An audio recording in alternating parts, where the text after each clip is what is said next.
اعوذ باللہ السمیع العلیم من الشیطان اللعین الرجیم بسم اللہ الرحمن الرحیم الحمد للہ الذی لا یبلغ مدحتہ القائلون ولا یحصی نعماءہ العادون ولا یؤدی حقہ المجتہدون الذی لا یدرکہ بعد الہمم ولا ینالہ غوث الفتن الذي ليس لصفته حد محدود ولا نعت موجود ولا وقت معدود ولا أجل ممدود فطر الخلائق بقدرته ونشر الرياح برحمته ثم الصلاة والسلام والتحية والإكرام على أشرف النبيين وخاتم المرسلين سيدنا ونبينا ومولانا أبي القاسم محمد صلی اللہ محمد وعلی محمد وعلی اہل بیتہ الطیبین الطاہرین المعصومین المظلومین الذین اذہب اللہ عنہم الرجس وطہرہم تطہیرا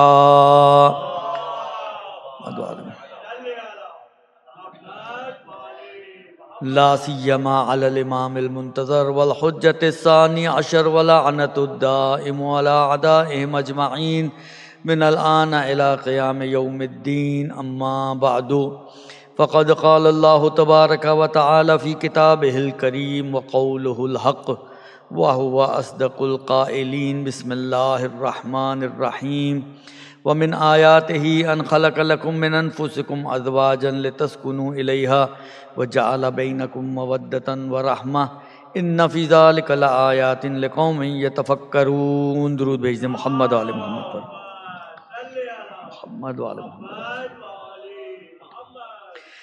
عزیزان محترم، جو موضوع آپ کی خدمت میں فیملیز اور اس کی بانڈنگز کے حوالے سے بات شروع کی تھی، وہ تقریباً اب ظاہری بات ہے وقت پورا ہوتا جا رہا ہے، اور اپنے چاہے وہ پورا ہوا ہو یا نہ ہوا ہو لیکن اپنے اختتامی مراحل میں بہرحال داخل ہی ہے، کیونکہ اب اس سے زیادہ تو گنجائش نہیں ہوگی کہ میں مزید بات کر سکوں۔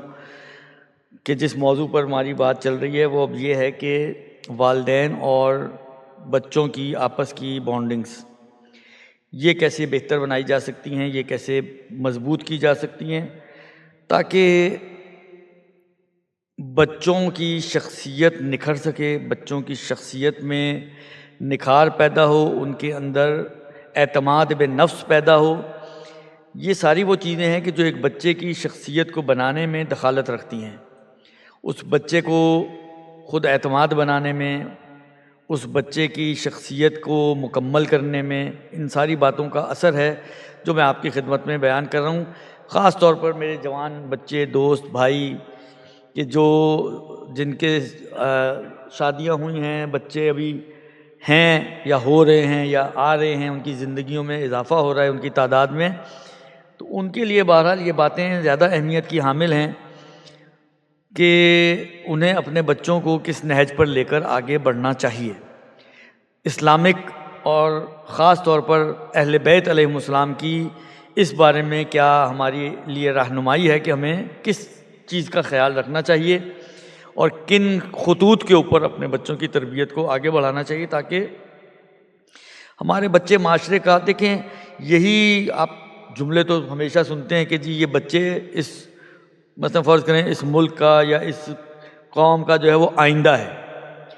آئندہ انہی چیزوں، ہماری جو پیچھے سے مشکلات چلی آتی ہیں، جن بچوں کے ہاتھ میں پیچھوں نے ہماری چیزوں کو حوالے کیا، ان کی تربیت نہیں ہوئی۔ آپ کے سامنے ہی صورتحال ہے، وہاں وہ جو بچہ آ کر کرسی پر بیٹھتا ہے وہ اپنے آپ کو فرعون سمجھتا ہے، اور وہ اسی سوچ کے ساتھ کہ یہ ساری میری رعایا ہیں، میں ان کا مالک ہوں، میں ان کا حاکم ہوں، ان کا سارا سیاہی سفیدی میرے دست قدرت میں ہے، وہ اسی طریقے سے آگے بڑھتا ہے۔ نتیجتاً جو معاشرہ وجود میں آتا ہے وہ ظلم کا معاشرہ، اور یہ معاشرہ چینج بھی نہیں ہو سکتا، اس لیے کہ جو چیزیں آگے بڑھ رہی ہیں وہ بغیر تربیت ہی کے آگے بڑھ رہی ہیں۔ تربیت صرف ایک چیز کی دی جاتی ہے کہ تمہیں ڈکٹیٹر کیسے بننا ہے، اما تمہیں ایک اچھا قائد، رہبر، ایک اچھا لیڈر بننا ہے، اس کے اوپر کتنی تربیت ہوتی ہے ہمارے لوگوں کی۔ تو اگر ہم نے اپنے، کیونکہ آئندہ انہی میں سے بچے ہیں جو آگے بڑھیں گے، اس ملک کی باغ دوڑ سنبھالیں گے، ہمارے اپنے ملکوں کی باغ دور سنبھالیں گے، دوسری مختلف قسم کے عہدوں پر جائیں گے، اگر دین ان کے اندر ہوگا، اگر دینداری ان کے اندر ہوگی، خوف خدا ان کے اندر ہوگا، تو یہ کسی کے حق میں ظلم کرنے سے پہلے 10 دفعہ سوچے گا۔ لیکن جس بچے کے دل میں خوف خدا نہیں ہے، جس بچے کے دل میں کوئی چھوٹے بڑے کا لحاظ نہیں ہے، کوئی دینداری نہیں ہے، وہ کبھی بھی نہیں سوچے گا۔ یعنی اس کے لیے تو میں نے کہا نا کہ وہ تو اپنے آپ کو ایک حکمران سمجھتا ہے، اور حکمران ہونے کے ناطے باقی سب کو جو ہے وہ اپنا ملازم، اپنا غلام، اپنے سے کمتر سمجھتے ہوئے وہ ان کے ساتھ ایٹیٹیوڈ ہوتا ہے اس کا۔ لہٰذا یہ چیزیں تو تبدیل ہو سکتی ہیں، لیکن چیزوں کو تبدیل کرنے کے لیے قدم ہمیں ہی اٹھانا ہے۔ ان اللہ، میں نے پہلے بھی شاید یہ آیت آپ کے سامنے تلاوت کی ہے کہ ان اللہ لا یغیر ما بقوم حتی یغیروا ما بانفسہم، جو قوم اپنی حالت خود نہیں سدھارتی، پروردگار عالم اس قوم کی حالت کو نہیں سدھارتا۔ حالت سدھارنے کے لیے قدم آپ کو اٹھانا پڑے گا، قدم آپ کو بڑھانا پڑے گا، پہلا سٹیپ آپ کو لینا پڑے گا۔ پہلے آپ قدم بڑھائیں گے، پھر پروردگار عالم آپ کی دستگیری بھی کرے گا، آپ کی مدد بھی کرے گا، آپ کو آگے بھی لے کے چلے گا۔ لیکن آپ بیٹھے رہیں تو کچھ نہیں ہونے والا۔ یا آیت تو یہی کہہ رہی ہے، اور سنت الہی وہ ہے کہ ان سنت اللہ لا تبدیل لسنت اللہ، خدا کی سنت میں کوئی تبدیلیاں آپ نہیں دیکھیں گے۔ جو سنت، جو رسم پروردگار عالم نے طے کر دی، سیٹ کر دی، وہ اسی طرح چلتی ہے۔ لہٰذا اس کے لیے ہمیں کوشش کرنی پڑے گی اور ہمیں آگے بڑھنا پڑے گا۔ اسی حوالے سے میں نے کل بھی آپ کی خدمت میں عرض کیا تھا کہ بچوں کے ساتھ آپ کا رویہ کیا ہونا چاہیے۔ آپ کو بچوں کے لیے ایک محبت آمیز رویہ اختیار کرنا ہوگا، خاص طور دیکھیں، ویسے تو یہ اس میں کہیں کوئی ایسی شرط نہیں ہے کہ آپ کا بچہ اگر بڑا ہو جائے تو آپ کے دل سے پیار محبت کم بھی ہو جائے یا ختم بھی ہو جائے تو بھی چل جائے گا۔ ظاہری طور پہ تو یہ آخر تک کی فرامین ہے اور آخر تک کی لاہ عمل ہے جو دیا گیا ہمیں کہ اپنے بچوں کے ساتھ کیسا ایٹیٹیوڈ رکھنا ہے۔ لیکن بہرحال جو بچپنے کا زمانہ ہوتا ہے خاص طور پر، وہ زیادہ سینسیٹیو ہوتا ہے، کیونکہ وہ آپ اس کی شخصیت سازی کر رہے ہیں، آپ اس کی شخصیت بنا رہے ہیں۔ تو شخصیت سازی اور شخصیت بنانے کے لیے کچھ چیزیں بہت اہمیت رکھتی ہیں، جن میں ایک مہر و محبت ہے والدین کا۔ بچے کو بھوک لگتی ہے، غذا کی ضرورت ہے، بچے کو نیند آتی ہے، نیند کی ضرورت ہے، بچے کو اور 10 چیزوں کی ضرورت ہے، واش روم جاتا ہے، دھونے دھلانے کی ضرورت ہے۔ جس طرح یہ ساری چیزیں بچے کی ایک بیسک نیڈز ہیں جو اس کے ماں باپ اس کے لیے پوری کرتے ہیں، اسی طریقے سے ماں باپ کا مہر و محبت بھی بچے کی ایک بیسک نیڈ ہے۔ جب تک والدین کا رویہ پیار والا نہیں ہوگا، محبت والا نہیں ہوگا، عاشقانہ نہیں ہوگا بچوں کی نسبت، اس وقت تک ایسے بچے جو بغیر پیار کے، بغیر محبت کے، بغیر عشق کے پلتے ہیں، بڑھتے ہیں، ان کے اندر کئی کمیاں پیدا ہوتی ہیں۔ یعنی ان کے ایک لفظ استعمال کرتے ہیں عقدہ یعنی گریں بنتی ہیں ان کے دماغوں میں، ان کے نفسیات کے اندر، نفسیاتی عقدے اس کے اندر پیدا ہوتے ہیں۔ کبھی وہ احساس کمتری کا شکار ہوتا ہے، کبھی وہ احساس برتری کا شکار ہو جاتا ہے، کبھی وہ کسی چیز کا، یعنی وہ اعتدال سے ہمیشہ اترا ہوا آپ کو نظر آئے گا، وہ جادہ وسطیٰ پر آپ کو نظر نہیں آئے گا۔ یعنی میں ایسے کئی کیسز ذہن میں آتے ہیں، اب ظاہری بات ہے وقت نہیں ہوتا کہ انسان ساری چیزیں بیان کرے یہاں پر، لیکن کئی آپ کو ایسے کیسز ملیں گے کہ اگر بچہ یعنی افراط اور تفریط کا اگر آپ شکار ہوں گے، یا آپ اس کے حق میں کوتاہی کریں گے تو بھی مشکل کھڑی ہوگی، آپ اس کے حق میں زیادہ روی کریں گے تو بھی مشکل کھڑی ہوگی۔ آپ کو اعتدال سے اس کے ساتھ لے کر چلنا ہے، اور اس کو پیار محبت بھی چاہیے، اور تھوڑی بہت اس کو سختی کی بھی ضرورت ہے۔ یعنی ایسا نہیں ہے کہ پیار محبت اتنا بڑھا دیں آپ، اوور ڈوز ہو جائے پیار محبت، نتیجہ نکلے کہ بچے آپ کا بگڑا ہوا نکل آئے۔ اور ہوتا ہے، آپ دیکھیں جتنے بچے لاڈ و نعم میں اور جتنے پیار محبت سے زیادہ پلے ہوئے ہوتے ہیں، وہ تو پوری دنیا کو اپنا غلام سمجھتے ہیں۔ وہ کہتے ہیں جی ہم نے جو کہا بس وہ پورا ہونا چاہیے۔ اب سامنے اس کے اپنے گھر والے ہیں تو بھی پورا ہونا چاہیے، سامنے کوئی پرایا ہے وہ تو نہ سننے کا عادی نہیں ہے نا۔ گھر میں تو اس کے منہ سے پہلے بات بعد میں نکلتی ہے، اس کی فرمائش پہلے پوری کی جاتی ہے۔ تو ایسا بچہ تو نہ سننے کا عادی نہیں ہے۔ جب نہ سننے کا عادی نہیں ہے، اس کی تربیت ہی اس بیس پر نہیں ہوئی ہے کہ اس کو ہاں بھی ملے گا اور نہ بھی ملے گا۔ جہاں 4 آنسو بہائے ادھر آپ نے اس کی بڑی سے بڑی ضد جو ہے اپنے ہتھیار ڈال دی اور اس کی ضد پوری کر دی، یہ سب سے غلط رویہ ہے۔ یعنی بچہ سمجھ جاتا ہے کہ ماں باپ کی دکھتی رگ کیا ہے، وہ آپ کی دکھتی رگ پر ہاتھ رکھتا ہے، لہٰذا وہ یعنی جہاں آپ نے اس کی بات نہیں ماری فوراً اس نے آنسو بہانا شروع کر دیا، رونا دھونا شروع کر دیا۔ اب ماں باپ تو چھوٹا بچہ ہے، وہ برداشت نہیں ہوتا کہ یہ میرا بچہ روئے، اس کی آنکھوں میں آنسو آئے، یا خاص طور پر اگر بیٹیاں ہوتی ہیں تو زیادہ انسان ان کی نسبت سینسٹیو ہوتا ہے کہ میری بیٹی کی آنکھ میں آنسو آئے۔ نتیجہ کیا نکلتا ہے؟ نتیجہ نکلتا ہے وہ ہتھیار ڈال دیتے ہیں، تو اس کی ہر ضد پوری ہونی شروع ہو جاتی ہے۔ اب اس کو بھی پتہ ہے کہ مجھے اگر اپنی بات منوانی ہے تو کیسے منوانی ہے، لہذا وہ اب آپ کو بلیک میل کرتا ہے، بچہ آپ کو بلیک میل کرتا ہے۔ اور ہم ہوتے ہیں اس کے پاس ہتھیار کیا بلیک میل کرنے کا؟ یہ آنسو۔ ہم ہوتے ہیں، اکثر والدین اس مشکل میں مبتلا ہوتے ہیں کہ یہ بہرحال نہیں برداشت ہوتا۔ دیکھیں، بچوں کی ضد ختم کرنے کا جو علماء نے اور چیزوں جو نقل ہوئی ہیں اس کے حساب سے ضد، یعنی اگر وہ ضدی ہے تو آپ اس کے باپ ہیں، تو ضد میں بھی اس کے باپ بنے۔ پھر جہاں وہ اگر ضدی پنا دکھا رہا ہے اور رکھڑ پنا دکھا رہا ہے، آپ کو اسے زیادہ دکھانی پڑے گی۔ یعنی آپ کو ہتھیار ہمیشہ، دیکھیں میں ہمیشہ کی بات نہیں کروں، یعنی فارمولا نہیں کہ ہمیشہ جب وہ ضد کرے گا آپ نے ہمیشہ اس کے آگے ضدی بننا ہے، نہیں، کبھی مان لی کبھی منوا بھی لی۔ ہمیشہ مانیں گے مشکلات میں پڑے گا یہ بچہ، ہمیشہ مانیں گے مشکلات میں پڑے گا، اس کا آگے جا کے اس کا فیوچر بہت خراب ہے۔ اب میں نام یہاں سے ممبر سے نہیں لینا چاہتا، یہ جو ہمارے ملک کے جو مختلف بچے جو وجود میں آئے ہوئے ہیں اس وقت، ان کی سائیکی یہی ہے، وہ اسی سائیکی پہ چل رہے ہوتے ہیں، لہذا وہ کسی کی بات سننے کے لیے پھر تیار نہیں ہوتے ہیں۔ لہذا روایتوں کے اعتبار سے روایت کیا کہتی ہے؟ امام صادق علیہ الصلوۃ والسلام فرماتے ہیں صلی اللہ علیہ محمد کہ ختم مرتبہ سے نقل کرتے ہوئے کہ احب الصبیان ورحموہم، اپنے بچوں سے محبت کرو، ان پر رحم کرو، وَإِذَا وَعَدتُّمُوهُمْ شَيْئًا فَفُوا لَهُمْ، اگر ان کے لیے کوئی وعدہ کرو تو اس وعدے کی وفا کرو۔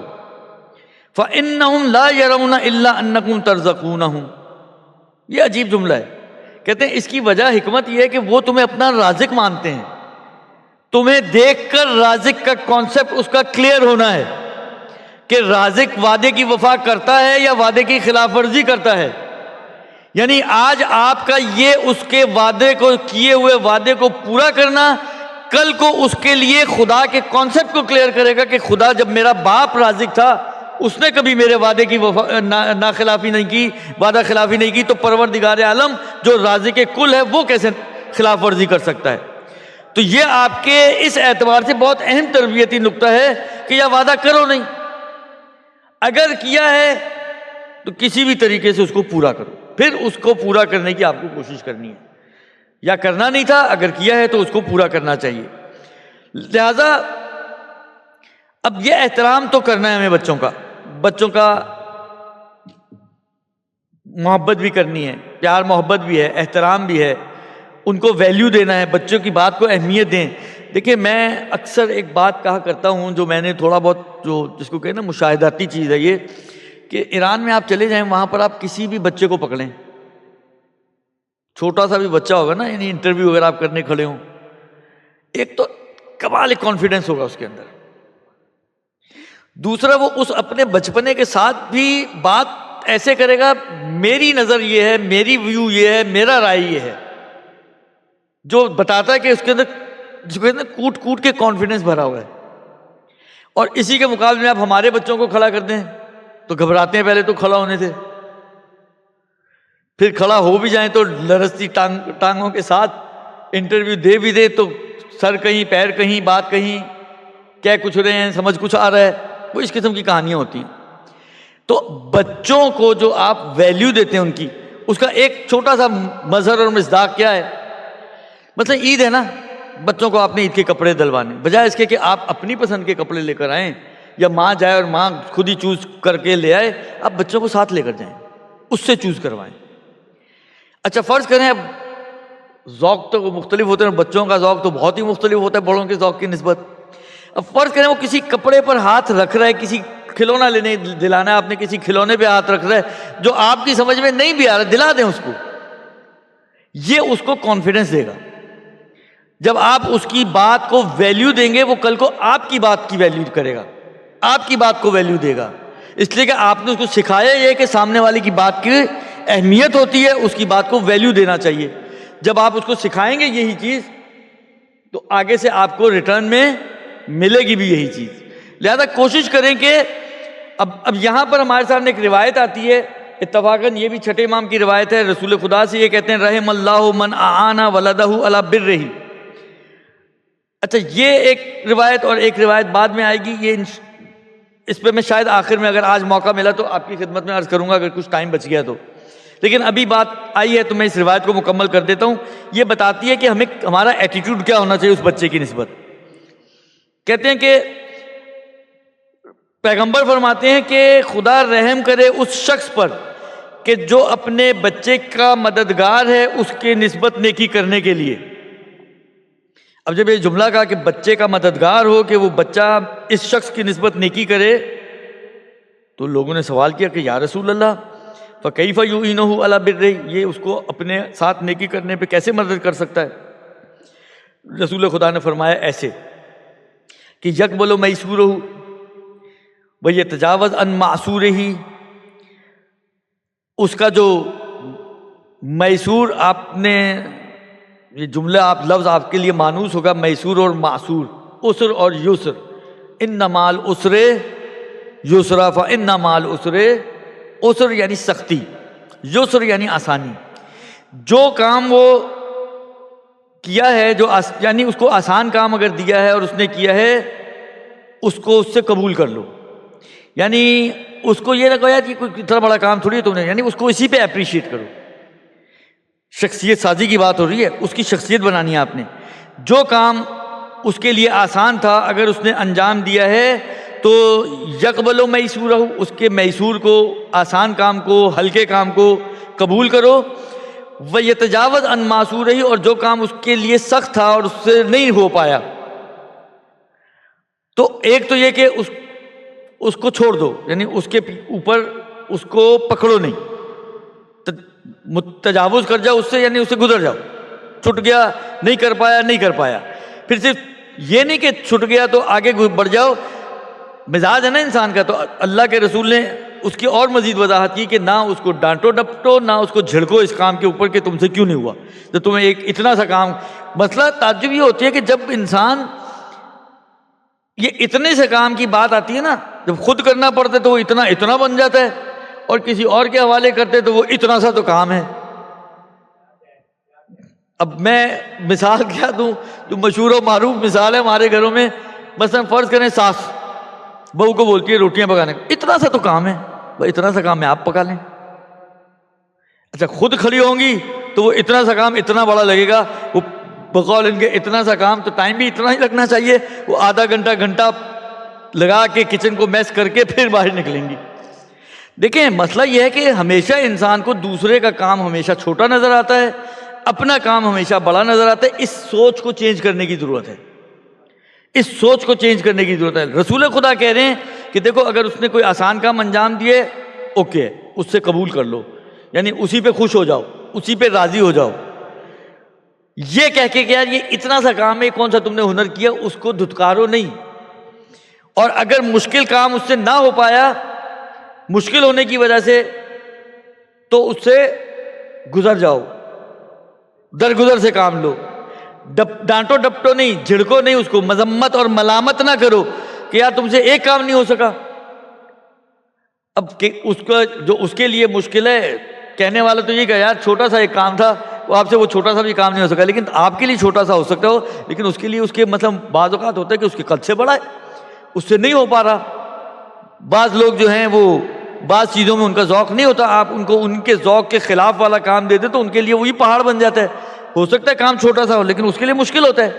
اب نہیں کر پا رہا تو نہ کر پانے کے اوپر اس کی ملامت نہ کرو، اس کو مذمت نہ کرو، اس کو جھڑکو نہیں، اس کو برا بھلا نہ کہو۔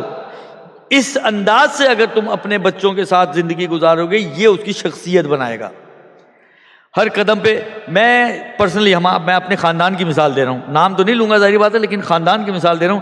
میں پرسنلی جانتا ہوں ایک بچی ہے جس کو ہمیشہ بس یہ کہا گیا تمہیں کیا پتا، تمہیں تو اندازہ نہیں ہے، مطلب فرض کریں کپڑے لینے گئے ہیں، اب وہ بچی بھی ساتھ ہے، ٹھیک ہے، اس کے باقی بہن بھائی، اس نے کہا فرض تمہیں کیا پتا، تمہیں تو اندازہ نہیں آج کل کیا چل رہا ہے، وہ اتنا تمہیں کیا پتا، تمہیں کیا پتا، تمہیں کیا پتا، وہ یقین مانے عقدہ ہی بن گئی ہے، یعنی اس کے دماغ میں گریں بند گئی ہیں۔ یہ چیز انسان کو سائیکولوجیکلی بڑا افیکٹ کرتا ہے، سائیکی بنا دیتا ہے، انسان کی سائیکی کا بیڑا غرق کر دیتا ہے۔ لہذا کوشش کریں کہ اپنے بچوں کی شخصیت کو نکھارنے کے لیے ان چیزوں کو اپلائی کریں جو اہل بیت نے بیان کی ہیں۔ یہ چھوٹی چھوٹی چیزیں کہنے کو اتنی بڑی چیز نہیں ہے، لیکن ہم لوگ ان چیزوں پر عمل نہیں کرتے ہیں۔ ہم لوگ ہمیشہ، یعنی ہمارے ہاں، پھر میں ایک بات کہوں گا، چاہے وہ میاں بیوی کا رشتہ تھا، ادھر بھی میں نے یہ بات عرض کی تھی، اور یہاں پہ ماں باپ اور بچوں کی نسبت دیکھیں تو ہمارے یہاں اپریسیشن کا جذبہ بہت ہی کم ہے، بہت ہی کم ہے۔ ہم لوگ اپریشیٹ کرنے میں انتہائی کنجوس لوگ ہیں، اور یہ انتہائی مضر چیز ہے۔ آپ سامنے والے دیکھیں، یہ سمجھیں سامنے والے کے لیے پیٹرول کا کام کرتا ہے۔ گاڑی پیٹرول کے بغیر چلتی ہے؟ نہیں چلتی ہے نا۔ آپ کانٹے پہ نظریں ہوتی ہیں کہ یار یہ تو اینڈ پر آ گیا، ریڈ لائٹ جل گئی، اب کسی وقت بھی گاڑی بند ہو سکتی ہے، ٹینشن شروع ہو جاتی ہے کہ جی کہیں پیٹرول پمپ نظر آئے تو آپ فوراً گھسیں اور اپنا پیٹرول گاڑی کا فل کریں۔ کرتے ہیں نا یہ کام؟ اتنی ٹینشن آپ کو گاڑی کے پیٹرول کی ہے، اتنی ٹینشن، بچے کے پیٹرول کی کوئی ٹینشن ہی نہیں ہے آپ کو۔ یہ اپریسیشن بچے کا پیٹرول ہے، بچے کا نہیں، سب رشتوں کا۔ میاں بیوی میں بھی میں نے عرض کیا تھا کہ قدردان بنیں، اپریشیٹ کریں ایک دوسرے کو، اور ماں باپ اور بچوں کی نسبت بھی یہ ایسا ہی ہے کہ ماں باپ بچوں کو ان کی چھوٹی چھوٹی چیز پر اپریشیٹ کریں۔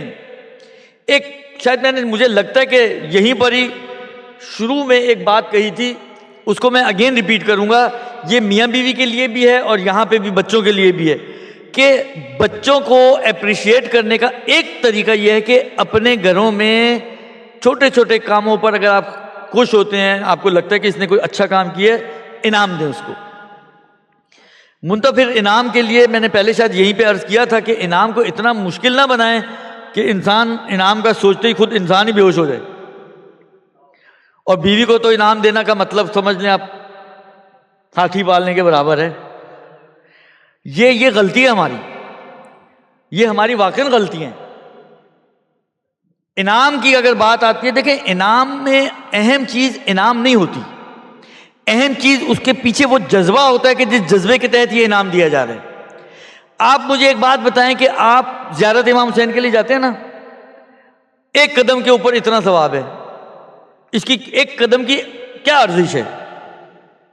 آپ بعض اوقات صدقہ دیتے ہیں، اتنا سا صدقہ دیتے ہیں، اتنی بڑے آپ کو اجر و ثواب دیا جاتا ہے۔ اصل میں پیچھے وہ جذبہ ہوتا ہے جو آپ کے دل میں ہوتا ہے، اصل قدردانی اس جذبے کی جا رہی ہوتی ہے۔ یعنی یہ جو اجر و ثواب دیا جا رہا ہوتا ہے وہ اس چھوٹے سے عمل پہ نہیں دیا جا رہا ہوتا ہے، اس چھوٹے سے عمل کے پیچھے وہ بڑا سا جو جذبہ کار فرما ہوتا ہے اس کو اپریشیٹ کیا جا رہا ہوتا ہے اور اس کے اوپر یہ جزا دی جا رہی ہوتی ہے۔ یہ ہمیں گھروں میں کرنا پڑے گا۔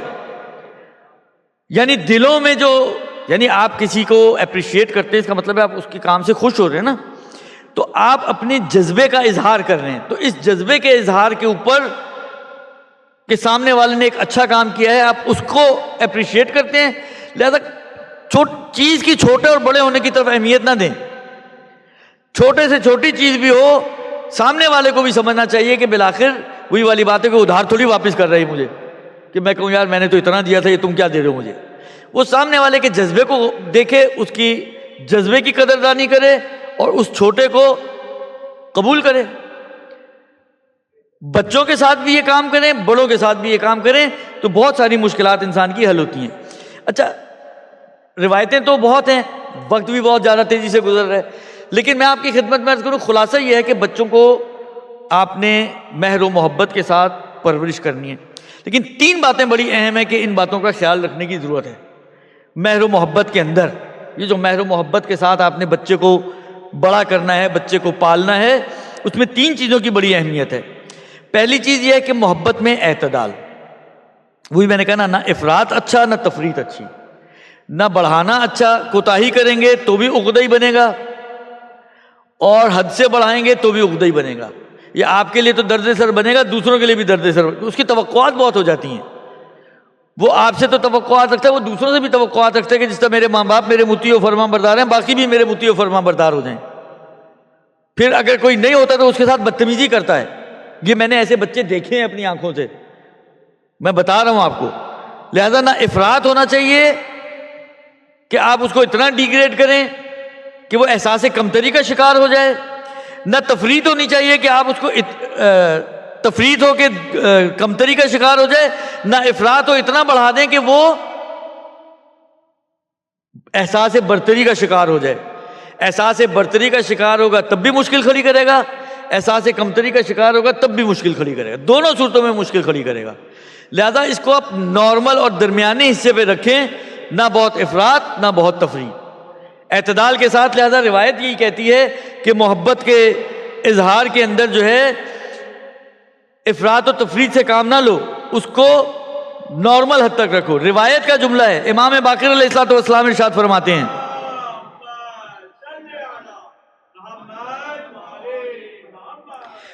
کہتے ہیں شر الآباء من دعاہ البر الی الافراط، برے ماں باپ ہیں وہ کہ نیکی کے نتیجے میں وہ افراط کی طرف چلے جائیں۔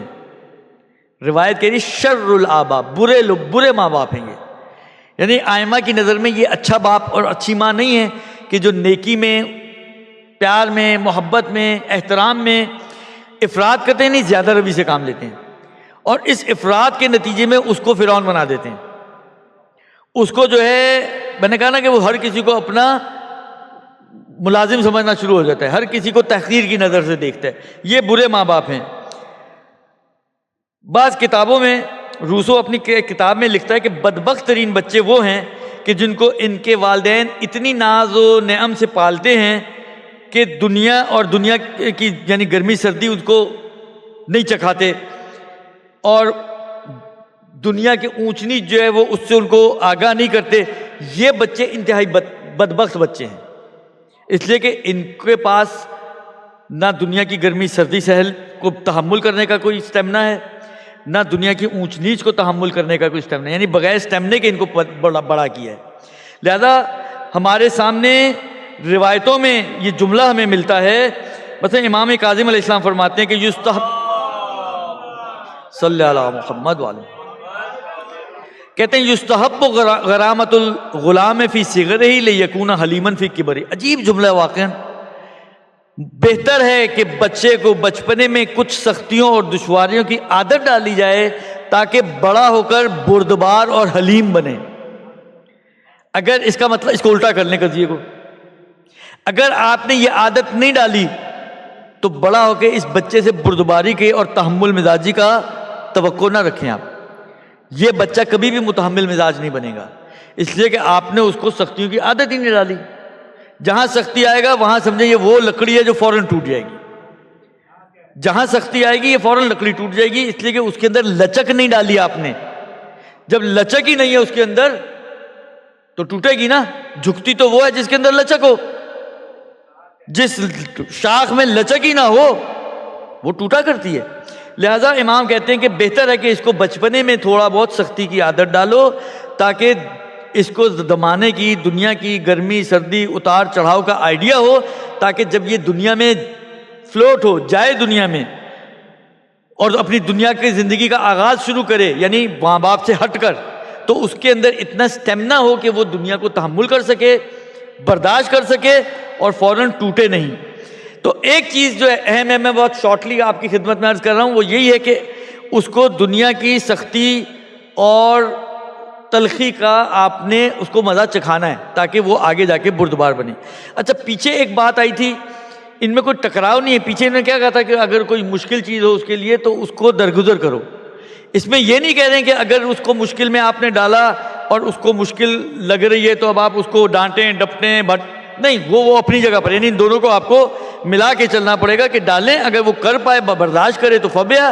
جس طرح مثلا بچوں کو روزے ڈالنے کی عادت کے لیے کیا کہا جاتا ہے، کہتے ہیں نا کہ رکھواؤ روزہ اس کو، بھئی پیاس لگے گی، پریشان ہوگا، گرمی زیادہ ہے، یہ ہے وہ ہے جو بھی ہے، بلاخر ایک وقت اگر فرض کرو دوپہر کو 12 بجے 1 بجے 2 بجے 3 بجے 4 بجے، اب اس سے نہیں برداشت ہو رہا، کھلوا دو، واجب تو نہیں ہے اس کے اوپر روزہ، لیکن یہ برداشت کی عادت تو ڈالو۔ آپ عادت نہ ڈالیں ایک دم بچے کے سر پر 15 سال کا لڑکا ہوا، آپ نے کہا جی کل سے تمہیں روزہ رکھنا ہے، اس کے لیے مشکل ہو جائے گی۔ لہذا روایتوں میں یہ جملے موجود ہیں کہ اپنے بچوں کو 7 سال کی عمر میں نماز کی عادت ڈالو، 9 سال کی عمر میں روزے کی عادت ڈالو۔ اب بندہ بولے 7 سال کی عمر کہاں اور 15 سال کہاں؟ ابھی تقریباً آدھا سفر اس نے طے کیا ہے۔ 9 سال کہاں اور 15 سال کہاں؟ ابھی بھی 6 سال باقی ہیں۔ لیکن پہلے سے عادت ڈالنا شروع کرو گے تو جب یہ بالغ ہوں گے تو اتنے عادی ہو چکے ہوں گے کہ وہ اس روزے کو آرام سے رکھیں گے اور نماز کو آرام سے انجام دیں گے۔ لہذا یہ عادتیں ہمیں پہلے سے ڈالنی چاہیے، پہلے سے ہی بچوں کے لیے یہ کام کرنے چاہیے۔ ہاں ٹھیک ہے، آپ بہت سخت نہ بنیں، بہت آپ سخت گیر نہ ہو جائیں۔ فرض کریں ایک وقت کی نماز اگر اس سے چھوٹ گئی تو چھوٹ گئی، ایک وقت کا روزہ اگر فرض کریں 4 بجے اس نے کھول لیا، جا کے اس کو پیاس لگی پانی پی، اب آپ ڈانٹ ڈپٹنا شروع کریں، بیٹا 2 گھنٹے تو رہ گئے تھے یا 3 گھنٹے تو رہ گئے تھے، یہ تم نے کیا حرکت کی ہے، ایسا ہے نہیں، چھوڑ دیں اس کو اس کے حال پہ۔ یہ اس کو اس کے حال پر چھوڑ دینا اور ساتھ ساتھ یہ عادت ڈالنا، یہ دونوں چیزیں اتنی پازیٹیو ہیں کہ یہ اپنی زندگی میں اتنا، یعنی اس کی شخصیت اتنی نکھری ہوئی ہوگی کہ بقول امام کے کہ یہ بچپن کی سختیاں اس کو بڑے ہونے کے بعد بردبار اور متحمل مزاج اور حلیم بنائے گی۔ لہذا یہ ہمیں کرنا پڑے گا، یہ ایک بات۔ دوسری بات، یہ بھی بہت غلطی ہوتی ہے ہمارے معاشرے میں، بذل محبت میں مساوات اور عدالت۔ میرے 4 بچے ہیں، 5 بچے ہیں، 6 بچے ہیں، 10 بچے ہیں نہیں میرے اتنے ویسے، لیکن اگر ہیں درست۔ اچھا دیکھیں یہ ایک فطری سی چیز ہوتی ہے کہ مثلا ایک بچہ ہے آپ کا زیادہ خیال رکھتا ہے، آٹومیٹکلی آپ کا لگاؤ اور محبت اس سے زیادہ ہوگی۔ ایک بچہ ہے جو اتنے آپ کو گھاس نہیں ڈالتا تو آٹومیٹکلی آپ کی محبت اس کی نسبت کم ہوگی۔ یہ ایک نارمل سی چیز ہے اور فطری سی چیز ہے، لیکن اس فطرت کے اوپر قابو پانا ہے ہمیں۔ دل میں کیا ہے کوئی ایشو نہیں ہے، اس کا کوئی مسئلہ نہیں ہے کہ دل میں آپ مثلا فرض کریں ایکس کو زیادہ پیار کرتے ہوں، چاہتے ہوں، محبت رکھتے ہوں ایکس کی نسبت، وائی سے کم محبت رکھتے ہوں، یہ اندر جب تک ہے کوئی ایشو نہیں ہے۔ لیکن یہ آپ کی اندر کی محبت یا اندر کا آپ کے جو جذبہ ہے یہ باہر نہیں آنا چاہیے۔ باہر کے مرحلے میں آپ نے سب کو مساوی رکھنا ہے۔ امام باقر علیہ السلام کا جملہ،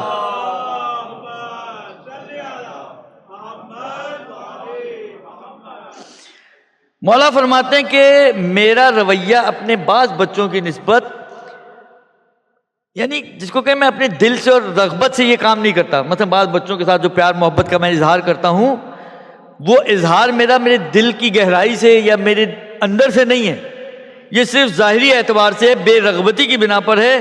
اس کو میں اپنی گود میں بھی بٹھاتا ہوں، پیار بھی کرتا ہوں، اس کی قدردانی بھی کرتا ہوں۔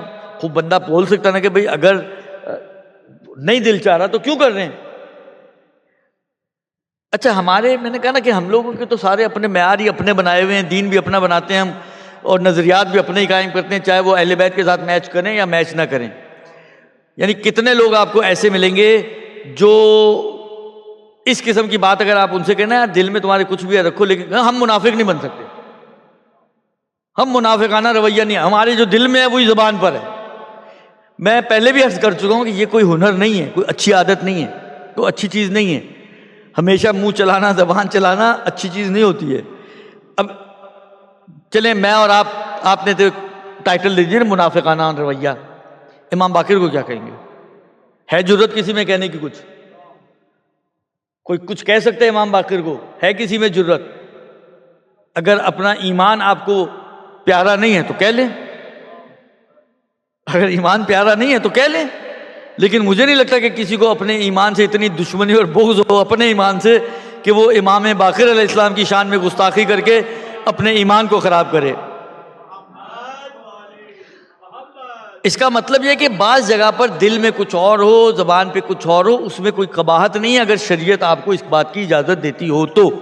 تقیہ میں کیا کرتے ہیں آپ؟ التقیہ تو دینی و دین و آبائی، تقیہ ہمارا بھی مذہب ہے اور ہمارے آباء و اجداد بھی تقیہ میں کیا ہوتا ہے؟ دل میں کچھ، عمل میں کچھ۔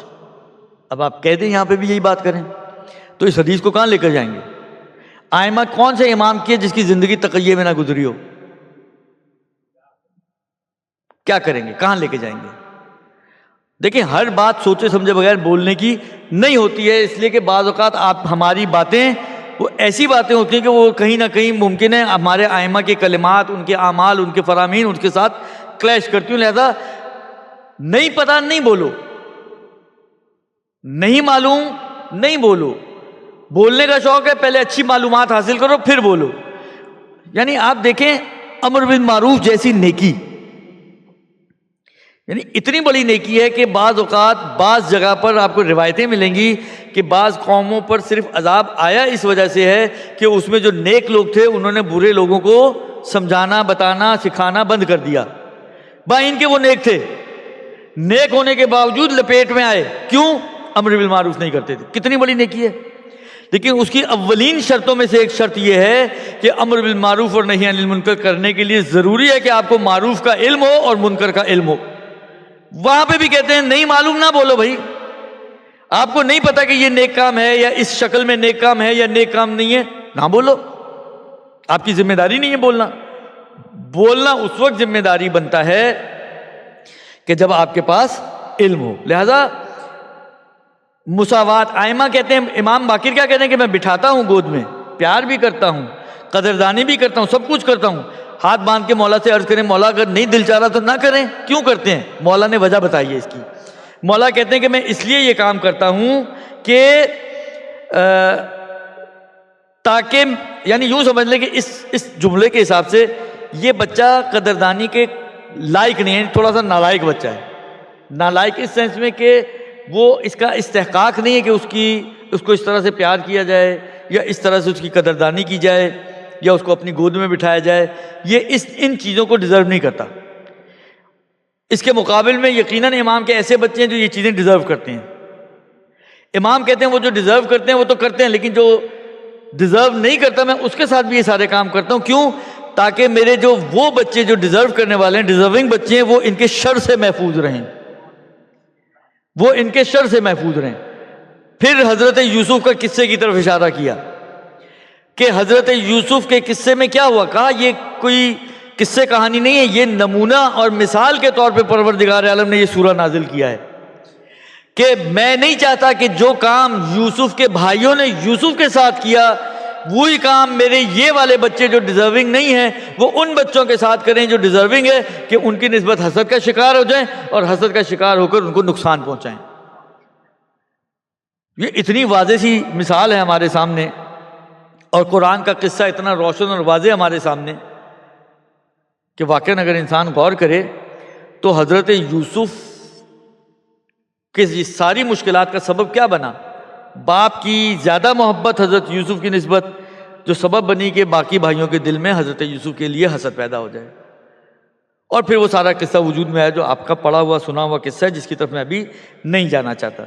تو یہ امام علیہ السلام دیکھیں اس مشکل سے بچانے کے لیے کہ اس مشکل میں نہ پھنس جائیں، امام باقر علیہ السلام اس بچے کو بھی جو ان کے حساب سے ڈیزرونگ نہیں ہے لیکن ظاہری اعتبار سے وہ اس کو بھی بٹھاتے ہیں، پیار کرتے ہیں، اس کو بھی اپنی گود میں بٹھاتے ہیں، قدردانی کرتے ہیں، یعنی جو کام وہ دوسرے بچوں کے ساتھ کر رہے ہیں وہ اس کے ساتھ بھی کر رہے ہیں، اگرچہ بادل نخواستہ کر رہے ہیں لیکن کر رہے ہیں۔ تو ہمیں بھی اپنے گھروں میں یہ کام کرنا ہے۔ بعض اوقات ہوتا ہے، یعنی یہ آپ کو اکثر گھروں میں ملے گا کہ جن باپوں کو بیٹیوں سے زیادہ پیار ہے، زیادہ انسیت ہے، وہ افراط و تفریط کا شکار ہو جاتے ہیں۔ یعنی ان کے بچے، ان کے بیٹے کہتے ہیں ان کو کہ آپ بیٹی سے زیادہ پیار کرتے ہیں، آپ بہن سے زیادہ پیار کرتے ہیں۔ یہ نہیں آنا چاہیے ان کی زبان پر، یہ جملہ ان کی زبان پر نہیں آنا چاہیے۔ اگر آیا اس کا مطلب ہے ہم سے کوتاہی ہو رہی ہے۔ اگر یہ جملہ بچوں کی زبان پر آئے اور بچے اس بات کا اظہار کریں کہ آپ جو ہے بہن سے زیادہ پیار کرتے ہیں ہم بھائیوں کی نسبت، یا کہیں پہ بیٹوں کی زیادہ قدردانی ہوتی ہے، انٹیریئر کی طرف چلے جائیں، پنجاب کی طرف چلے جائیں تو وہاں پر لڑکے کی جو ویلیو ہے وہ لڑکی کی ویلیو نہیں ہے، تو وہاں پہ لڑکے کی زیادہ قدردانی ہوتی ہے، لڑکے سے زیادہ اظہار محبت اور اظہار پیار کیا جاتا ہے، تو وہاں بچیاں جو ہیں وہ احساس کمتری کا شکار ہو جاتی ہیں کہ ہم بھی اسی باپ کی اولاد ہیں، ہم بھی اولاد ہیں اس کی، ہمارے کو تو کبھی باپ نے اتنے لاڈ اور نخرے ہمارے تو نہیں اٹھائے۔ یہ کام نہیں ہونا چاہیے۔ دیکھیں کہیں پر ممکن ہے بچوں کو جو جو حسد کا شکار ہو رہے ہیں ان کو موقع نہ ملے، ہو سکتا ہے نقصان نہ پہنچا پائیں، لیکن جہاں پر ان کو موقع ملے گا وہ نقصان پہنچائیں گے۔ حسد تو ہے ہی اتنی بری بلا، حسد تو ہے ہی اتنی بری بلا کہ انسان اپنے لیے زیادہ ضرر کو برداشت کر لیتا ہے، اپنے اوپر ضرر کو برداشت کر۔ وہ قصہ مشہور ہے کہ حالانکہ خلاصہ اس کا میں آپ کی خدمت میں عرض کروں کہ ایک شخص کو اپنے پڑوسی سے جب دیکھتا تھا کہ ترقی کر رہا ہے، اور یہ بالآخر یہ بھی ایسا نہیں کہ کوئی کنگلا فقیر آدمی تھا، لیکن اس کی نسبت اس کے پاس کم تھا، تو حسد پیدا ہو گیا۔ تو اس نے جو ہے پھر خدا سے دعا کی کہ خدایا مجھے بھی کچھ آسائشیں سہولتیں دے دے۔ تو خدا نے کہا ایک شرط پر، جو تمہیں جتنا دوں گا اس سے ڈبل اس کو دوں گا۔ اچھا ابھی تو چاہیے تھی، تو اس نے کہا چلے ٹھیک ہے کوئی بات نہیں، مجھے کیا ہے، مجھے تو مل ہی رہا ہے، مجھے اگر فرض کریں جتنا ملے گا اس سے ڈبل اگر اس کو بھی ملے گا تو نو ایشو۔ اس نے شرط قبول کر لی۔ اب اس نے ایک گھر مانگا خدا سے، اس کو تو ایک مل گیا، اس کو دو مل گئے۔ اس نے ایک گاڑی مانگی، اس کو ایک مل گئی، اس کو دو مل گئی۔ اب جب اس کو ہمیشہ ڈبل ملنا شروع ہوا تو پہلے تو نو ایشو تھا، لیکن اب ایشو کھڑا ہونا شروع ہو گیا۔ اب دل میں اور آگ جو ہے بھڑکنی شروع ہو گئی کہ یار یہ کیا بات ہوئی، مجھے ایک مل رہا ہے اس کو دو دو مل رہے ہیں۔ آخر تنگ آ کے خدا سے کہتا ہے پروردگارہ میری ایک آنکھ پھوڑ دے۔ اس کی ایک آنکھ پھٹی، اس کی دونوں پھٹ گئیں۔ تو یہ حسد کا یہ عالم ہوتا ہے کہ اپنے آپ کو نقصان پہنچانے پر آمادہ ہو جاتے ہیں، صرف اس وجہ سے کہ اگر مجھے نقصان پہنچنے سے کسی اور کو بھی نقصان پہنچتا ہے تو وہ چاہیے مجھے، میرا ٹارگٹ وہ ہے، اب چاہے مجھے نقصان ہو جائے اس کا۔ لہذا اگر موقع ملے گا تو یہ نقصان پہنچائیں گے۔ یعنی حضرت یوسف جیسے شخص کو بچوں نے نہیں چھوڑا، تو ہمارے اور آپ کے بچے تو کسی کھیت کی مولیاں ہی نہیں ہیں نا اس کے حساب سے۔ تو لہذا کوشش کریں کہ یہ گھر میں یہ کام نہ کریں۔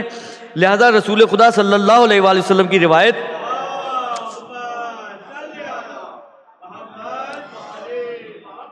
اعدلوا بین اولادکم فی النحل، ہدیہ دینے میں، تحفہ دینے میں اپنی اولادوں کے درمیان مساوات اور عدل سے کام لو۔ ایک کو دے رہے ہو، اس کی برتھ ڈے ہے اس کو دے دیا، اس کی نہیں، اس کی آئی اس کو نہیں دیا، اس کی دفعہ بھول گئے آپ، یہ کام نہ کریں۔ یہ بچوں کے دلوں میں گریں باندھتی ہیں۔ حسد جو اس کی نسبت پیدا ہوگا سو پیدا ہوگا، لیکن باپ کی نسبت بھی اس کا امیج اچھا نہیں رہے گا۔ لہذا پیغمبر کہہ رہے ہیں کہ اپنے بچوں کے درمیان عدل سے کام لو، جس طرح کہ تم یہ پسند کما تحبون ان یعدلوا بینکم فی البر، جس طرح تم یہ پسند کرتے ہو کہ اگر کوئی دوسرا نیکی کرے تمہارے اور دوسروں کے ساتھ تو تمہارے اور دوسروں کے درمیان عدل سے کام لے، ایک جیسی نیکی کرے، تو اسی طرح تم اپنے بچوں کے ساتھ بھی ایک جیسا سلوک کرو، ایک جیسا رویہ رکھو۔ ایک شخص اس نے ختمی مرتبت کے سامنے اس کے دو بچوں کے ساتھ بیٹھا ہوا تھا، موجود تھا، سامنے تھا، اس نے ایک بچے کا بوسہ لیا، دوسرے بچے کا بوسہ نہیں لیا۔ پیغمبر نے اس کو ٹوکا کہ تم نے کیوں عدل سے کام نہیں لیا، کیوں دوسرے کو بوسہ نہیں دیا۔ اور جہاں تک مجھے ایک قصہ یاد آ رہا ہے، وقت تو بہت پورا ہو گیا، میں کیا کروں، بہرحال چلیں ابھی ایک دن اور ہے میرے پاس، میں چاہ یہ رہا تھا کہ اس ایک دن میں آپ کو کچھ اور آپ کی خدمت میں پیش کرتا، لیکن شاید اللہ یہ چاہ رہا ہے کہ یہی پورا کر دوں۔ بہرحال جو بھی ہے، مجھے ایک اور قصہ یاد آ رہا ہے کہ ایک مرتبہ ایک خاتون رسول خدا کی خدمت میں تشریف لائیں اپنے 2 بچوں کے ساتھ، اور کوئی کام ہوگا، کچھ پوچھنا ہوگا، کوئی بات کرنی ہوگی، بالآخر بیٹھی تو جس طرح ہوتا ہے آپ کے پاس مثلا فرض کریں پاس پلیٹ پڑی ہوئی ہے، اس میں اتفاقاً ایک ہی کھجور تھی، اس نے وہ کھجور جو ہے وہ رسول خدا نے وہ آگے کر دی، جو تشتی تھی، پلیٹ تھی، جو بھی تھا، تو اس نے وہ کھجور اٹھائی اور اس کے 2 ٹکڑے کیے، ایک اس بچے کو دیا، ایک اس بچے کو دیا، اور اپنا کام کر کے اٹھ کے چلی گئی۔ تو ختمی مرتبت نے، جو مجھے ذہن میں اس وقت واقعہ ہے، اس کے مطابق ختمی مرتبت فرماتے ہیں کہ اگر کوئی شخص جنتی خاتون کو دیکھنا چاہتا ہے تو اس عورت کو دیکھے جس نے اپنے بچوں کے ساتھ مساوات اور عدل سے کام لیا ہے۔ لہذا یہ خود مشکل کشا اور مشکل آفرین چیز ہے کہ آپ بچوں کے درمیان مساوات نہ رکھیں۔ لڑکیوں کو بعض لوگ زیادہ محبوب رکھتے ہیں تو لڑکیوں کو زیادہ نوازتے ہیں، لڑکوں کو کم نوازتے ہیں، بعض لوگ لڑکوں کو زیادہ نوازتے ہیں، یہ کام نہ کریں۔ بچوں کے درمیان جو محبت ہے، دیکھیں ایک ہے گھر، یہ بھی روایتوں میں ہے بعض اوقات کہ بعض آئمہ سے پوچھا گیا، بلکہ بعض آئمہ نے خود یہ کام کیا کہ بعض بچوں پہ فوقیت دی ہے، لیکن کسی وجہ سے۔ لیکن یہاں پر میں ایک بریکٹ میں ایک جملہ کہوں گا کہ اگر کہیں پہ فوقیت آپ کو دینی بھی ہو تو ایسے دیں کہ دوسروں کو پتہ نہ چلے۔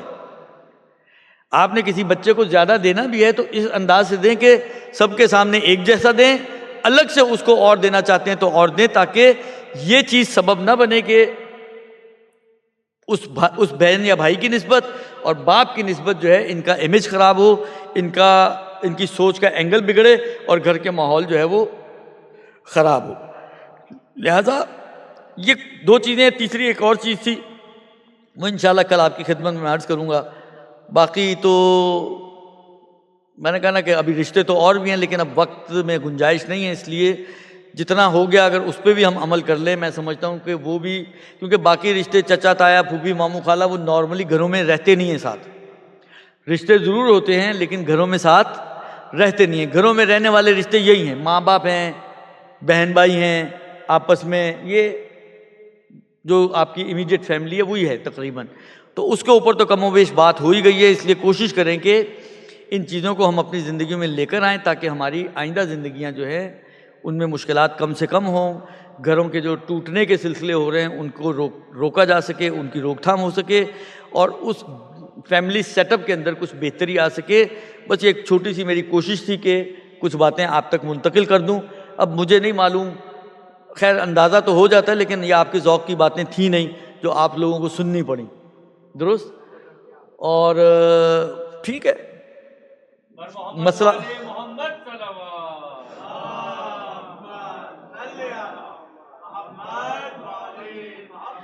یہ آپ کو بھی اندازہ ہو گیا ہوگا کہ میرے لیے یہ اتنا بڑا میٹر نہیں تھا، درست؟ لہٰذا میں جیسے بول رہا تھا پہلے دن سے ویسے ہی بولتا رہا ہوں آخری دن تک۔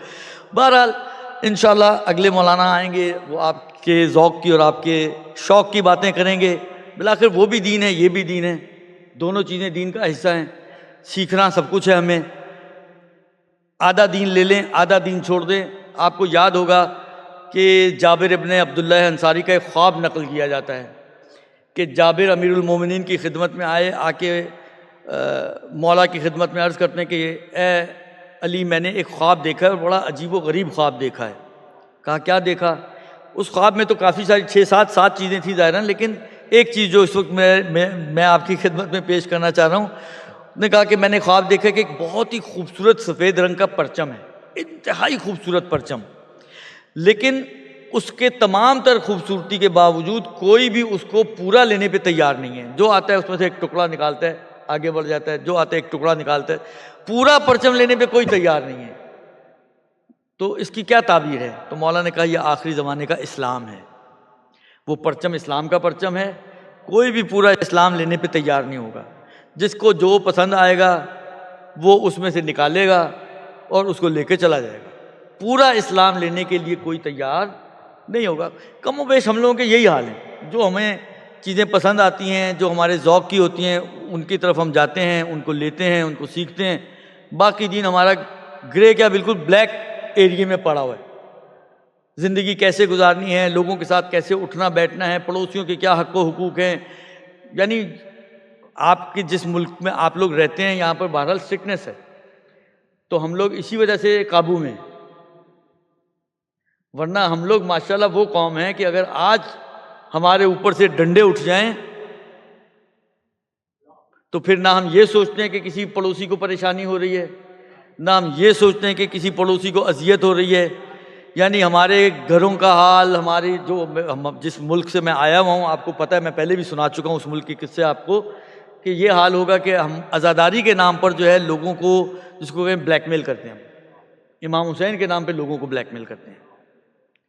جملہ سخت ہے مجھے اندازہ ہے لیکن یہ ہو رہا ہے، اس لیے کہ سامنے والوں کو پتہ ہے کہ یعنی ان کو جو کر رہے ہیں بلیک میل، ان کو اندازہ ہے کہ امام حسین کے سامنے کون کھڑا ہوگا، کس میں اتنی جرت ہے کہ عزاداری کو روکے گا، تو آپ فوراً اس کے اوپر یزید کا لیبل لگا دیں گے، یزیدیت کا لیبل لگا دیں گے۔ وہ بیچارہ اچھا خاصا مومن متقی آدمی کل کو معاشرے میں یزید بنا گھوم رہا ہوگا۔ یہ تو حال ہے ہمارا۔ لہذا سخت علاقے میں اچھا ہے ایک حساب سے کہ پروردگار عالم نے آپ کو آزمائش میں نہیں ڈالا۔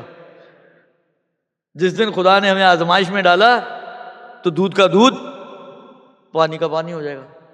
لہذا خدا سے دعا کرنی چاہیے کہ پروردگار ہمیں ایسی آزمائشوں سے بچا کے رکھے کہ جن آزمائشوں کے نتیجے میں، جب ایک اور بات دوبارہ چلے چھوڑ دیں ابھی اس کو کہ جن سے جو ہے انسان کا دین خراب ہو، ایمان خراب ہو، ایسی آزمائشوں سے پروردگار عالم ہم سب کو بچا کے رکھے۔ بس عزیزو، اب وقت تو کافی ہو گیا، 2 جملے آپ کی خدمت میں مصائب کی عرض کروں گا اور آپ کی زحمت کو تمام کروں گا۔ دیکھیں، کربلا ایک بہت بڑی درسگاہ ہے، یعنی میں سمجھتا ہوں کربلا، دیکھیں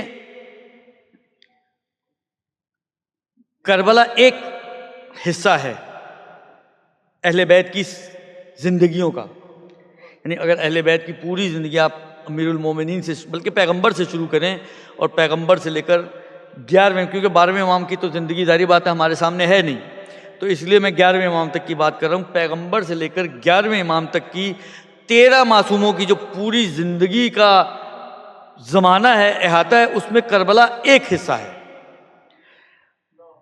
نو ڈاؤٹ کہ کربلا کے اپنے پیغامات ہیں۔ کوئی بھی کام، یعنی اہل بیت کا کوئی بھی کام، اہل بیت کیا، کوئی عام انسان بغیر کسی ہدف کے، بغیر کسی مقصد کے، بغیر کسی وجہ کے کوئی کام انجام نہیں دیتا، تو یہ تو معقول نہیں نا کہ اہل بیت علیہ السلام اور امام حسین جیسا شخص بغیر کسی وجہ کے کربلا اٹھ کر آ گیا ہوگا، کوئی نہ کوئی یقیناً ان کا ہدف ہے۔ اب میں اس ہدف کیا ہے، روایتوں میں کیا ہے، میں اب اس پہ تو جانا ہی نہیں چاہتا، کوئی ٹائم بھی نہیں ہے، ٹھیک ہے نا، اور نہ اس وقت وہ میرا موضوع ہے، لیکن ہدف قطعاً امام حسین کا ہے۔ اور امام حسین نے میں تو یہ کہتا ہوں کہ دیکھیں، امام حسین کا ہدف اگر آپ کو جاننا نہ کیا ہے، تو ہمارے پاس بہت ہی سمپل ایک کرائٹیریا ہے کہ ہم جان سکتے ہیں کہ امام حسین کا ہدف کیا تھا۔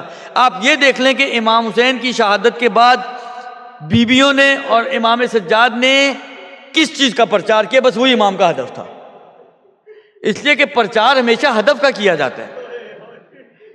آپ پورا کربلا 11 محرم وہاں سے سٹارٹ لیں آپ، اور مدینے واپسی تک اس پورے ٹائم فریز کو آپ لے لیں۔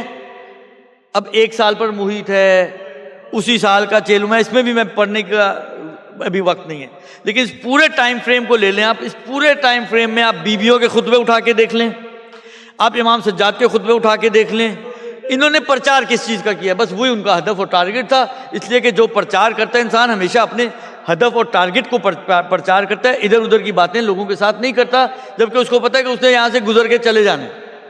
تو وہ آپ کے سامنے ہیں، آپ خطبے اٹھا کے دیکھ لیں، آپ خود پڑھ لیں، میں تو کیا سناؤں آپ کو وہ خطبے۔ آپ بی بی کے خطبے پڑھیں، بی بی زینب کے، ام کلثوم کے، امام سجاد کے، آپ کو پتہ چل جائے گا کہ ان کا اصل مین ٹارگٹ کیا تھا اہل بیت کا، امام حسین کا کربلا میں۔ لیکن یہ اصل دین تھا، اس لیے کہ یہ ولایت کا مسئلہ تھا، یہ اصل دین تھا۔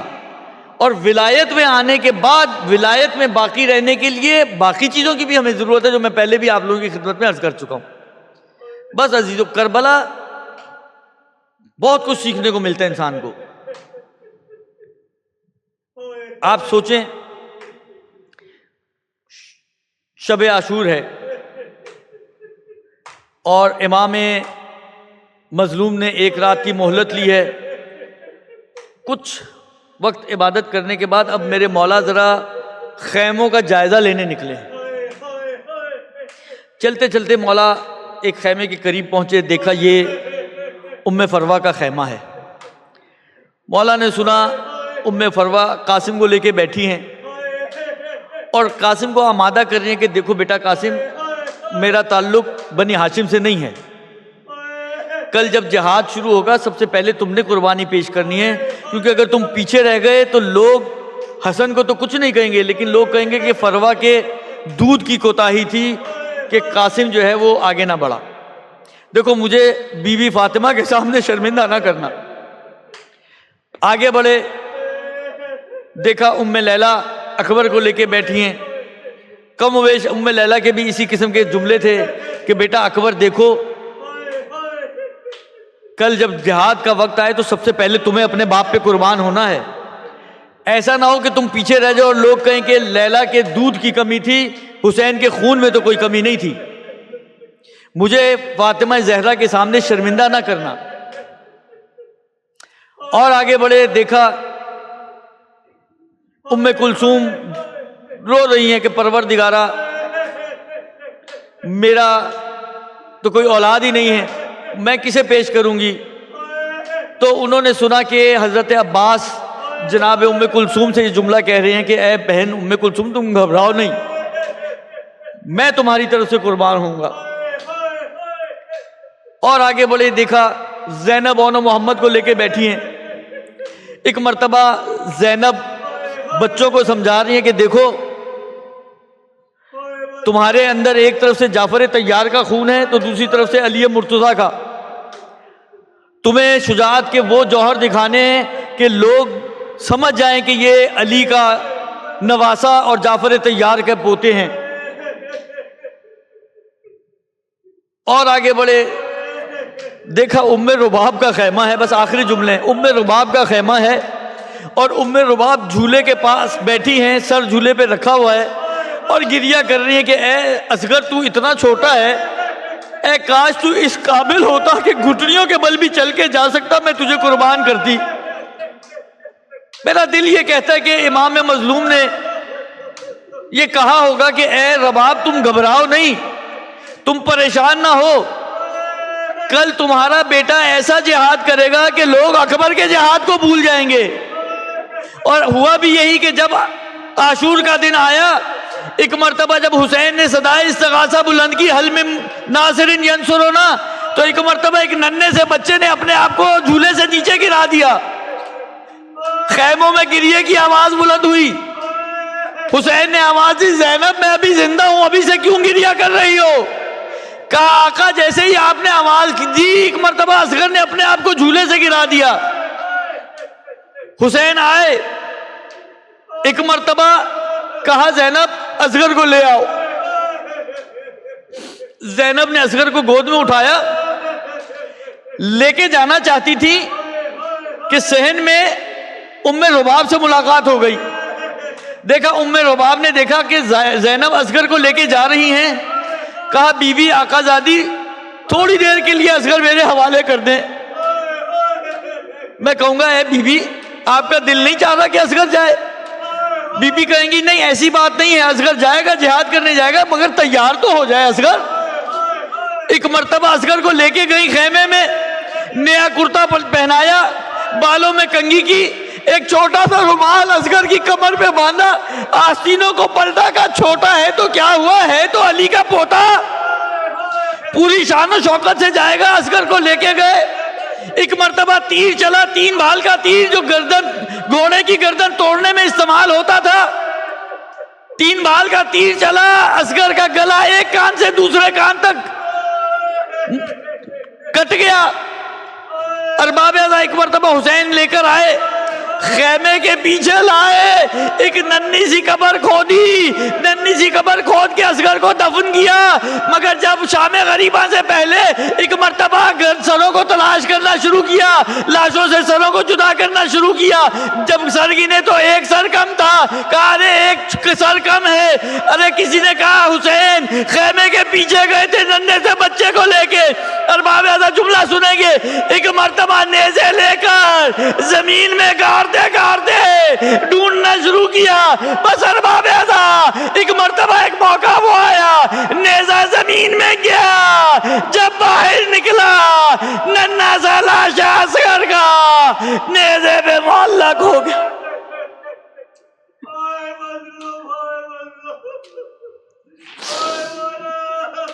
وَسَيَعْلَمُ الَّذِينَ ظَلَمُوا أَيَّ مُنقَلِبٍ يَنقَلِبُونَ إِنَّا لِلَّهِ وَإِنَّا إِلَيْهِ راجعون. پروردگارہ تجھے محمد و آل محمد کا واسطہ اس قلیل سے توسل کو اپنی بارگاہ میں قبول و مقبول فرما. بے حق محمد و آل محمد تمام مومن و مومنات کی دینی و دنیاوی جائز حاجات کو پورا فرما. جو اس دنیا سے جا چکے ہیں ان کی مغفرت فرما. جو اس دنیا میں موجود ہیں ان کے بھی گناہان کبیرہ و صغیرہ کو معاف فرما. جو اس دنیا سے جا چکے ہیں ان کی قبروں کو نور آل محمد سے منور فرما. ان کی قبر و برزخ کی منزلوں کو آسان فرما. بے حق محمد و آل محمد ان کو جوار معصومین میں جگہ عنایت فرما. پروردگارہ تجھے محمد و آل محمد کا واسطہ جہاں کہیں بھی مومن و مومنات موجود ہیں ان کی جان مال عزت آبرو کی حفاظت فرما. جو بے اولاد ان کو صاحب اولاد فرما، ان کو صحیح و سالم اولاد عطا فرما. جو صاحبان اولاد ان کی اولاد کو نیک و صالح قرار دے. ہمیں اپنے والدین کے لیے اور ہماری اولادوں کو ہمارے لیے باقیات و صالحات قرار دے. پروردگارہ تجھے محمد و آل محمد کا واسطہ جو مومن و مومنات بیمار ہیں، خاص طور پہ حاضرین محفل، ان کے متعلقین جنہوں نے خاص طور پر التماس دعا کہا ہوا ہے بیماری کے لیے، جو ابھی ذہن میں ہیں، جو ذہن میں نہیں ہیں، تمام بیماروں کو صحت کاملہ اور عاجلہ عنایت فرما۔ بحق محمد و آل محمد جہاں کہیں بھی مومن و مومنات موجود ہیں، خاص طور پہ حاضرین محفل حاجتیں رکھتے ہیں، ماہ مبارک رمضان ہیں، بابرکت راتیں، فضیلت والی راتیں ہیں، رحمت کی، برکتوں کی، مغفرتوں کی راتیں ہیں۔ پروردگارہ تمام مومنین و مومنات کی، خاص طور پہ حاضرین محفل اور جنہوں نے التماس سے دعا کہا ہوا ہے، سب کی دینی و دنیاوی جائز حاجات کو پورا فرما۔ جو پریشان حال ہیں ان کی پریشانیوں کو دور فرما۔ بہت سے لوگوں نے، کسی نے کاروبار کے لیے، کسی نے گھریلو پریشانیوں کے لیے، ناچاکیوں کے لیے، کاروبار میں کمی کے لیے، کمائی میں کمی کے لیے، مختلف پریشانیوں کے لیے التماس سے دعا کہا ہوا ہے۔ پروردگارہ تجھے محمد و آل محمد کا واسطہ سب کی پریشانیوں کو دور فرما۔ بحق محمد و آل محمد جہاں کہیں بھی مومنین و مومنات موجود ہیں ان کی تمام دینی و دنیاوی جائز حاجات کو پورا فرما۔ ہم سب کو امام کے اعوان و انصار میں سے قرار دے، امام کے ظہور میں تعجیل فرما۔ ربنا تقبل منا انک انت السمیع الدعاء برحمتک یا ارحم الراحمین۔